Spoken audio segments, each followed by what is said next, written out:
Malcolm Turnbull leaving home just before high noon. You're disappointed. Facing a lot of questions, giving no answers. Oh, you mean you're disappointed? So kind of you to ask. Emerging later to still claim he'll get across the line. I remain quietly confident. He says up to 12 seats will be decided by 1 million postal votes and pre- and absentee votes. That is likely to deliver majority government to the coalition, but time will tell. Maybe just in case, he's spoken to crossbenchers, promising stability without rancour. What we have to do is to make sure that the next parliament serves the Australian people constructively, with stability, with leadership and with the vision that they expect. He left, still working the phones even in the car park.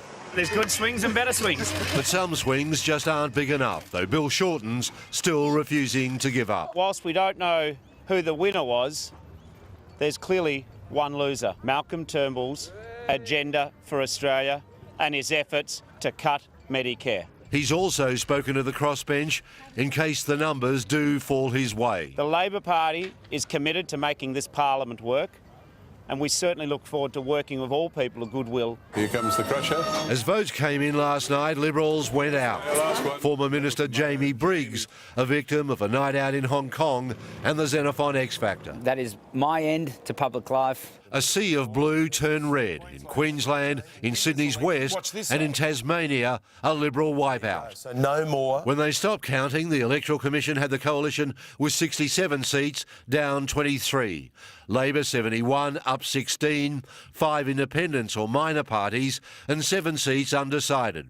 A party needs 76 to form government, leaving a hung parliament and minority government a real possibility. This is a recipe for instability. The final make-up of the Senate's also in limbo, though Pauline Hanson's back with maybe 2 seats. Darren Hinch claimed victory. I voted for the first time in 72 years. And Nick Xenophon could have as many as 3. I am too tired to believe much at all this morning. After midnight, Malcolm Turnbull wounded, but claiming he'd win. Based on the advice I have from the party officials, we can have every confidence that we will form a coalition majority government in the next parliament. He was angry, defiant, and didn't acknowledge the message from voters, blaming Labor's scare and this text appearing to be from Medicare. An extraordinary act of dishonesty. No doubt the police will investigate. And the AFP has confirmed that it is. Bill Shorten, not yet a winner, but claiming Labor had had a victory. There is one thing for sure. The Labor Party is back. Remarkably, after being so close, talk emerged of a possible challenge and support was building for Anthony Albanese, though he wants the focus to be on forming government. I have never been more certain of my leadership than I have this morning. Talks have taken place, but Deputy Tanya Plibersek fully supports Bill Shorten, wants the party to unite behind him, and MPs say it's way too early to be discussing leadership.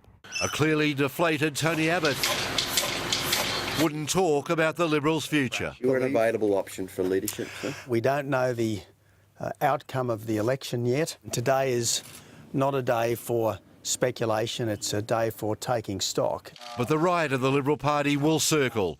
Even if he does win, Malcolm Turnbull's weakened. His industrial relations bill's unlikely to pass a joint sitting of both houses. His plea for stability ignored. His economic plan in disarray, facing a Senate more hostile than the last. Lane Calcutt, 9 News. Political editor Laurie Oakes has more from Canberra on when we're likely to find out a result. Well, Malcolm Turnbull is more likely than Bill Shorten to be in the lodge when the dust settles. He could still end up an outright winner, though with a majority possibly as thin as just 1 seat. Even if it's a hung parliament, Liberal sources believe independents Cathy McGowan and Bob Katter and probably Nick Xenophon's party will keep the coalition in office. But no one should be in any doubt the election is a disaster for the Prime Minister. Voters gave him the finger, not the mandate he wanted. His authority, instead of getting a boost, has been shredded. Recriminations have already started, with Tony Abbott's right-wing supporters blaming last year's leadership coup. Divisions in the Conservative side of politics have been reopened. The likes of Andrew Bolt want Turnbull's resignation. And the PM is not handling it well. In an angry, graceless speech just after midnight, he didn't even mention the coalition MPs who'd lost their seats. There was no acknowledgement by Mr Turnbull that there might be something for him to learn from the voters' verdict. Instead, he delivered a "we was robbed" rant about Labor's Medicare scare campaign. Now, it's true that the Medicare did hurt the government. It was dishonest, but politics is a tough business. What we're left with in the wake of this election is a greatly diminished Prime Minister, more political instability, an opposition that, having scored 50% of the vote, believes it has as much of a mandate as the government, and a Senate that looks like being more of a circus than the one Mr Turnbull thought he'd get rid of with a double dissolution.